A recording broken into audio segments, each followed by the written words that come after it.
ETF index mutual funds నేర్చుకుని stock మార్కెట్లో రాణించాలనుకుంటున్నారా? వెంటనే ఈ నెంబర్కి కాల్ చేయండి.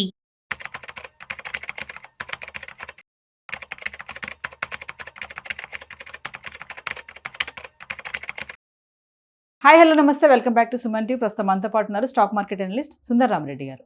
నమస్తే సార్. నమస్తే సార్, మరో పక్క ట్రంప్ టారిఫ్ వారు, మార్కెట్ కొలాప్స్, మరి ఇవన్నీ చూసుకుంటే ఈ వల్గాటి టైంలో గోల్డ్ ఎలా పర్ఫామ్ చేస్తుందంటే ఏం చెప్తారు? డెఫినెట్గా అండి. యాక్చువల్గా హిస్టారికల్గా గోల్డ్ ఎప్పుడైనా పర్ఫార్మెన్స్ బిగిన్ చేసింది అనుకోండి, ఈక్విటీ మార్కెట్ బాగా మూడిందని అర్థం.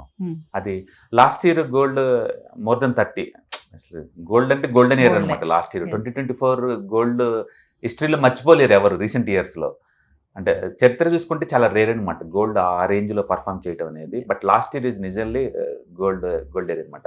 అంటే మెజారిటీ ఇండియన్స్ అందరూ గోల్డ్ పెట్టుకుంటారు కాబట్టి ఈక్విటీ మార్కెట్ డిస్టర్బెన్స్ కన్నా కూడా ఈ గోల్డ్లో ఇన్వెస్ట్ చేసిన ఉమెన్స్ యొక్క హ్యాపీనెస్ ఎక్కువ ఉంది లాస్ట్ ఇయర్ చూసుకుంటే.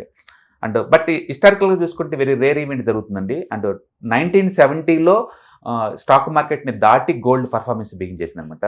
ఒక్కసారి అది బిగిన్ చేసిన తర్వాత కంటిన్యూస్గా couple of years gold run అయింది. తర్వాత మళ్ళీ 2022లో అండి అంటే స్టాక్ మార్కెట్ని బీట్ చేసింది. అండ్ మళ్ళీ 2-3 ఇయర్స్ గోల్డ్ పర్ఫార్మెన్స్ సూపర్గా ఉంది. మళ్ళీ 25లో ఇప్పుడు స్టాక్ మార్కెట్ దాటిపోతుంది. దాని మీద ఏంటంటే గోల్డ్ ఇంకా డిమాండ్ రాబోతుందని అర్థం. సో ఈ డేటా ప్రకారం ఏంటంటే స్టాక్ మార్కెట్ని దాటి గోల్డ్ రిటర్న్స్ ఇవ్వటం చాలా రేర్. బట్ హిస్టరీలో అప్పుడప్పుడు జరుగుతూ ఉంటుంది. It's happening in 1970, it's happening and 2002, now it's happening in 2025 అనమాట. అందుకని గోల్డ్ పర్ఫార్మెన్స్ స్టార్ట్ అయింది. అంటే ఈక్విటీ మార్కెట్లో డిస్టర్బెన్స్ బిగిన్ అయింది అని అర్థం. అందుకని నెక్స్ట్ 5 ఇయర్స్లో ఈక్విటీ మార్కెట్లో డబుల్ డిజిట్ గురించి మర్చిపోండి, సింగిల్ డిజిట్ గురించి ఎక్స్పెక్ట్ చేసుకోండి. అండ్ దాంతో పోల్చుకుంటే commodity like gold, silver, oil, uranium ఇలాంటి వాటికి డిమాండ్ వచ్చే ఛాన్స్ ఎక్కువ ఉంది అనమాట. అంటే గోల్డ్తో కంపేర్ చేస్తే సిల్వర్ కూడా అలానే ఉంది కదా సార్, ప్రైస్ ఇంకా ఎక్కువ అని చెప్పుకోవచ్చు. బేసికల్గా గోల్డ్ మూవ్ అయ్యే కొద్దీ సిల్వర్ కూడా ఆటోమేటిక్గా మూవ్ అవుతూ ఉంటుంది. మేబీ +-5% డిఫరెన్స్ ఉండొచ్చు, బట్ రెండు ప్యారల్గా మూవ్ అవుతూ ఉంటాయి. సిల్వర్ పెరగడానికి కారణాలు ఏముంటాయి సార్? సిల్వర్ అంటే గోల్డ్ అని అది కూడా ఒక మెటల్ లాగానే స్టోర్ చేస్తారు, స్టోరేజ్ వాల్యూ ఉంది కాబట్టి. రెండోది ఇండస్ట్రియల్ యూటిలిటీ కొంచెం ఎక్కువ గోల్డ్తో పోల్చుకుంటే. Like electrical vehicles, chip manufacturing బీన్ అవుతున్నాయి కదా, వాటిలో కండక్టర్గా వాడతారు కాబట్టి సిల్వర్ కొంచెం ఎక్కువ డిమాండ్ ఉంటుంది వాటితో పోల్చుకుంటే. అందుకని కమోడిటీస్ మొత్తం మూవ్ అయితే ఒకేసారి మూవ్ అవుతాయి, మోరార్లెస్ ఒకేలాగా. తగ్గడం దీనైతే అన్ని ఒకేలా తగ్గుతాయి అనమాట. సో ఈసారి మళ్ళీ హిస్టరీలో third time, it's very rare. అంటే 2-3 డెకేడ్కి ఒకసారి వచ్చే ఈవెంట్ అనమాట. మన కుంభమేళాలు కనుక 100లకు ఒకసారి వస్తే ఎలా జరుగుతుందో, అండ్ గోల్డ్ పర్ఫార్మెన్స్ కూడా 1970లో బ్లాస్ట్, అండ్ 2002లో బ్లాస్ట్, 2025లో కూడా బ్లాస్ట్ కాబోతుంది. అండ్ స్టాక్ మార్కెట్ దాటి పెరగబోతుంది. దీని మీనింగ్ ఏంటంటే స్టాక్ మార్కెట్ సింగిల్ డిజిట్లో రాబోతుంది నెక్స్ట్ 4-5 ఇయర్స్ అని అర్థం. నెక్స్ట్ 4-5 ఇయర్స్ రిటర్న్స్ స్టాక్ మార్కెట్లో మనం సింగిల్ డిజిట్ ఎక్స్పెక్ట్ చేయొచ్చు. ఎవరైనా మల్టీ అసెట్ మ్యూచువల్ ఫండ్స్లో పెట్టే వాళ్ళకి ఇది బెస్ట్ టైం. ఎందుకంటే అచ్చం ఈక్విటీలో కూర్చొని సఫర్ అయ్యే బదులు మల్టీ అసెట్ అలొకేషన్ జరిగింది కాబట్టి అక్కడ అది బెటర్ అనమాట అది. అండ్ సైలెంట్గా జరుగుతుందండి, చాలా మంది అబ్జర్వ్ చేస్తున్నారా లేదో. అఫ్ కోర్స్ మన హిస్టరీలో మనం చూసామనుకోండి, ఎప్పుడైనా గోల్డ్ బాగా పెరిగింది అనుకుంటే కనుక ఏదో జరగబోతుందని అర్థం. ఈక్విటీలో ఏదో జరగబోతుందని అర్థం. అంటే ప్రతిసారి నీకు హిట్ ఇస్తుంది అనమాట అది. గోల్డ్ సైడ్ వేకి వెళ్ళిపోతుందంటే ఈక్విటీ మార్కెట్లో పర్ఫార్మెన్స్ బాగా రాబోతుంది అర్థం.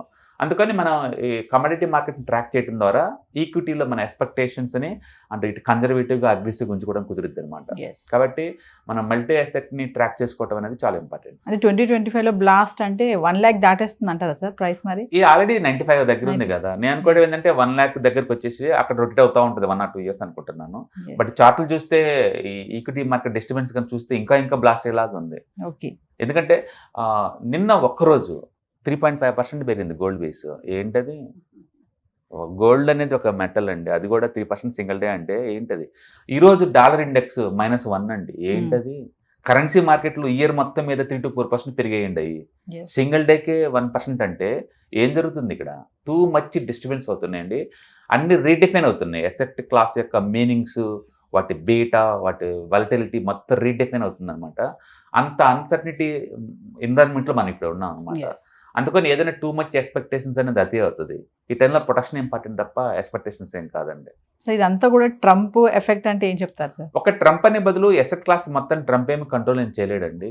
అండ్ వరల్డ్ వైడ్గా నడుస్తున్న ఈవెంట్స్ అయి ఉండొచ్చు, లేకపోతే వరల్డ్ వైడ్గా ఎన్విరాన్మెంట్ అయి ఉండొచ్చు. వీటన్నిటికీ డెఫినెట్గా ట్రంప్ యొక్క ఎఫెక్ట్ మనం కాదనలేము, ఎందుకంటే 29 ట్రిలియన్ ఎకానమీకి ఓనర్ ఆయన. ఎస్ 29 ట్రిలియన్, ఇండియా ఎంత అండి 3.8 ట్రిలియనే కదా వాళ్ళతో పోల్చుకుంటే. అందుకని డెఫినెట్గా ట్రంప్ రోల్ ఉంటుంది. బట్ థింగ్స్ అన్ని కలుస్తున్నాయి అనమాట, అన్ని ఓదనుకోట అన్ని కలుస్తున్నాయి. ఈ వార్స్ కావచ్చు, ఈ మోడర్న్ ఏజ్లో ఈ వార్స్ ఇంత ప్రొలాంగ్ టైం ఉంటుందని ఎవరు అనుకోలేదు కదా. ఈ వార్స్ కావచ్చు, అండ్ హ్యూమన్ నేచర్ కావచ్చు, సెక్టార్స్ రీడిఫైన్ కావచ్చు. ఇప్పుడు డీప్ సీక్ వచ్చేంత వరకు కూడా అమెరికన్ టెక్నాలజీ హెడ్ క్వార్టర్ అన్నారు. ఒక్క డీప్ సీక్ తోటే ఇన్సెక్యూర్ అయిపోయింది అమెరికన్ టెక్నాలజీ మొత్తం కూడా. అంటే మైక్రోసాఫ్ట్కి, యాపిల్కి ఏటికి కూడా సెక్యూరిటీ లేదు ఇప్పుడు. ఎందుకంటే ఇన్నోవేషన్ అంతా ఇప్పుడు చైనా నుంచి వచ్చిందనే విషయం ప్రపంచం ఒప్పుకుంటుంది. వాళ్ళని కూడా కన్సిడర్ చేస్తున్నారు ఇప్పుడు, ఒకప్పుడు కన్సిడర్ చేయలేదు. అందుకని అమెరికాకు ఉన్న అది ఎడ్జ్ పోతుంది రాను రాను. ఇప్పుడు కొత్తగా ఈ టారిఫ్లన్నీ వేసేసి మ్యానుఫ్యాక్చరింగ్ కల్లా కూడా పెంచాలని చూస్తున్నారు. ఎంతవరకు వర్కౌట్ అవుతుందో మనకు తెలియదు. మొత్తానికైతే మనం మోర్ వాలటిలిటీ పీరియడ్లోకి ఎంటర్ అవుతున్నాం. మోర్ వాలటిలిటీ ప్రోన్ అవుతూ ఉంటాయి స్టాక్స్.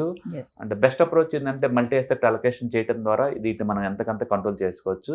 అంటే కన్జర్వేటివ్ అప్రోచ్ ద్వారా కూడా మనం ఎంతకంత దీన్ని బయటకు రావచ్చు అనమాట. కాబట్టి ఇండియాకు ఉన్న గొప్పతనం ఏంటంటే జీడిపి గ్రోత్ 6.5 దగ్గర నడుస్తుంది, 6.3 to 5% మధ్యలో. And tax collections internal growth చాలా బాగుంది. కాబట్టి డిస్టర్బెన్స్ అవుతున్నా స్టిల్ పాజిటివ్ బయాస్ మీద మూవ్ అయ్యే ఛాన్స్ ఎక్కువ ఉందన్నమాట.